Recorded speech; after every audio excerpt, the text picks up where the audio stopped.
ايه هو الاستشفاء البيئي ويعني ايه استشفاء بيئي؟ كلمة استشفاء بيئي يعني معناها انا بستخدم ظروف البيئة في الاستشفاء او في العلاج.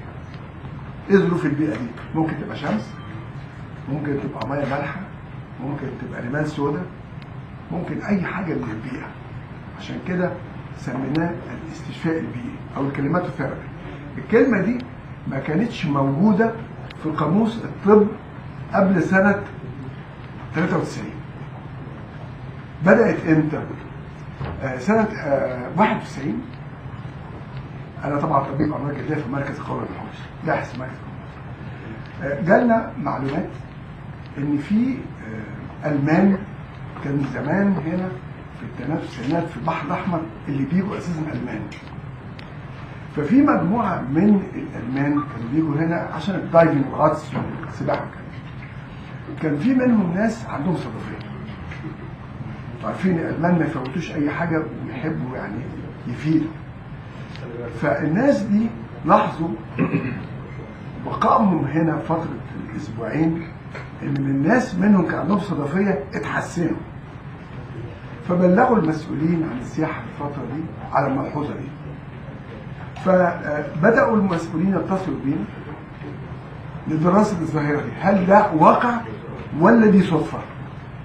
فشكلنا في مركز القومي للبحوث فريق طبي، انا شرفت ان انا كنت رئيسه يعني كاستاذ في مركز القومي للبحوث لدراسة هذه الظاهرة. جينا هنا وبدأنا نشوف المنطقة ونحلل المية ونقيس الأشعة بتاعت، يعني في أجهزة عشان تقيس لي الأشعة اللي فوق البنفسجية بتنزل من الشمس مقدارها قد إيه. بدأنا نزور القرى بتاع السفاجة ونخش المستشفى، وبدأت أدور في السجلات بتاعت المرضى. لاحظنا حاجة غريبة جدا، إن عدد سكان سفاجة في الوقت ده كان 45,000 نسمة. ما لقيناش مريض عنده صدفية. بدأنا نجيب مجموعات، المجموعة تقريبا في حدود 15-20 واحد. راعينا بقى يعني إناث وذكور، كبار وصغيرين، أصحاب بشرة سمراء، أصحاب بشرة بيضاء. بس بعد ما عملنا فحوصات إكلينية كاملة نستبعد إن أي حد عنده مرض آخر، حاجات في القلب، حاجات في الكلى، يعني المرضى اللي عندهم صدفية فقط. عشان إحنا هنعمل تجربة إكلينيكية فنبقى مطمنين إن ما يحصلش مشكلة. التجربة دي استمرت سنتين. يعني نجيب المجموعات يقعدوا فترة من أسبوعين ل3-4 أسابيع ونسجل النتائج ويجوا مجموعات غيرهم. العلاج كان بيتم ازاي؟ بنخلي المريض ينزل يستحمى في البحر، ماء البحر، ثم يتعرض لأشعة الشمس فترتين. فترة بعد الشروق الصبح، الساعتين 3 بعد الشروق، وفترة قبل الغروب. طب ليه بنعمل كده؟ مريض الصدفية، طب ايه هي الصدفية؟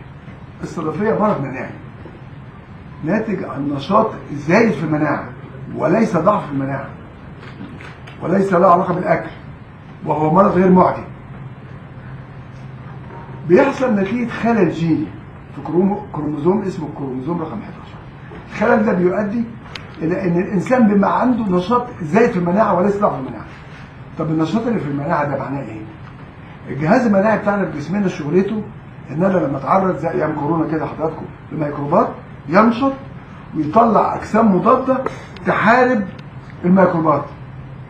هنا الخلل، الجهاز المناعي شغال ومفيش ميكروبات، فعمال بيطلع أجسام مضادة. فالأجسام المضادة اللي بتطلع في الدم دي بتدور على حاجة في الجسم تركيبها البروتيني شبه الميكروبات، فبتروح على الجلد تبدأ تهاجم الجلد. الجلد مش هيقف يبارز الأجسام المضادة، فبيدافع عن نفسه. بيدافع عن نفسه ازاي؟ بانه يكون طبقات جلد كتير. احنا جلدنا ده حضراتكم بيتكون في 4 أسابيع.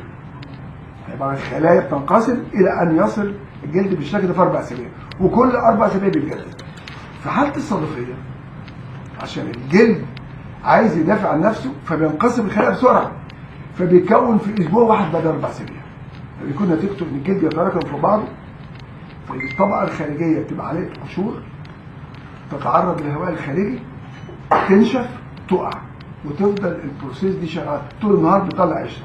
عشان كده سموها صدفيه. ليه؟ عشان القشر ده شبه الصدف بتاع البحر.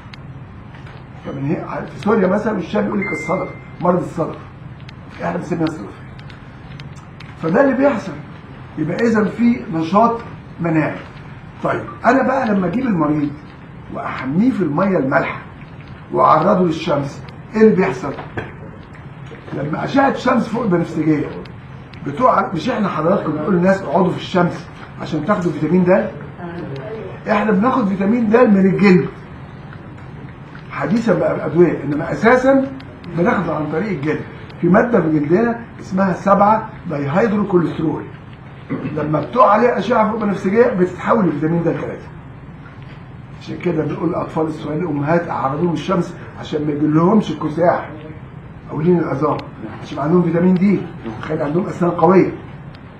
فانا لما بعرض المريض للميه المالحه بعرضه للشمس، تنزل الاشعه على الجلد فتحول لي لفيتامين دي. فيتامين دي بيشتغل على جهاز مناعي، يخلي الجهاز المناعي يرجع يبقى طبيعي، فيبطل يطلع اجسام مضاده تحارب الجلد، فيرجع الجلد ينقسم بصوره طبيعيه، فيبطل يطلع قشور، فتختفي اعراض الصدفيه. الحمد لله احنا الشط عندنا هنا الشاطئ تقريبا طوله حوالي 760 متر، فدي طبعا حاجه. احنا تقريبا اكبر شاطئ في سفاجة كلها، اكبر قريه في سفاجة كلها من ناحيه الشط بتاعنا. 760 متر الشط، 301 غرفه. طبعا عندنا متنوعات من الغرف، عندنا اوض ستاندرد وعندنا اوض سوبيريور وعندنا اوض ديلوكس، وده طبعا برضو علشان النزيل اللي جاي، اللي عايز يدفع اكس بيدفع، اللي عايز يدفع اكس بلس 1 بيدفع، اللي عايز يدفع اكس بلس 2 بيدفع. النزيل اللي بيقعد اول انكلوسيف، يعني زي ما سيادتكم عارفين اول انكلوسيف يعني شامل الاقامه شامله، شامل الفطار، شامل الغداء، شامل العشاء، بلس ان هو طبعا في ثمن بسيط بيدفعه علشان نظير العلاج او الرمله السوداء، او ان هو يقعد في المنطقه بتاعت الصدفيه. النزيل لما يجي بيبقى متابع تماما بالدكتور بتاعنا، مفيش حاجه اسمها جاي من نفسه كده بيقعد في الشمس او بيحط كريمات، لا. اول ما بيوصل بيقابل الدكتور بيعرف الفايل بتاعه وبيشوف هل هو جاي من الجنسيات اللي بتشتغل معانا كويس جدا، هي الجنسيات الالماني، الجنسيات التشيكي، الجنسيات الروسي، الجنسيات الاوكراني، الجنسيات البولندي، والجنسيات الفرنساوي. دول اكتر 6 جنسيات شغالين معانا. احنا اهتمامنا الفتره اللي جايه، لان كنا قبل كده من احسن الناس اللي كانت بتجي لنا اشقائنا العرب، ولذلك احنا مهتمين جدا بيهم. انا بقول اشقائنا ان طبعا دول بالنسبه لنا زي ما بيقولوا اخواتنا، دم واحد والدم بيحن. وطبعا الاسواق اللي احنا مهتمين بيها جدا هو السوق الكويتي والسوق السعودي. الكويت فيها تقريبا حوالي بنتكلم في 18000 يعني حد محتاج ان هو يجي عشان السياحه العلاجيه. السعوديه حوالي 55000، برضه ما بين 55 ل 57000. الكويت من 18 ل 20000. الامارات احنا مهتمين بيه جدا. الاسواق ديت سبيشالي السوق الكويتي كان من اكتر الاسواق اللي شغاله معانا كويس جدا، وان شاء الله باذن الله الفتره اللي جايه احنا بنهتم جدا بالاسواق اللي هي العربيه والخليجيه دي، لان الناس دي غير ان هم اشقائنا الدم بيحن زي ما بيقولوا، هو عايز يقعد في مكان نظيف كويس سعره كويس، الناس اللي فيه بروفيشنال، الدكاتره اللي فيه بروفيشنال، دكاتره كويسين بيهتموا بيه، بيهتموا باكله، بيهتموا بشربه، بيهتموا بعلاجه، بيقولوا بيقعد قد ايه في الشمس، وبيتابعوا بيحط كريمات ايه والكلام ده كله. فنتمنى ان شاء الله ان الفتره اللي جايه نقدر نعمل جوله ترويجيه في دوله الكويت وفي السعوديه وفي الامارات والكلام ده كله.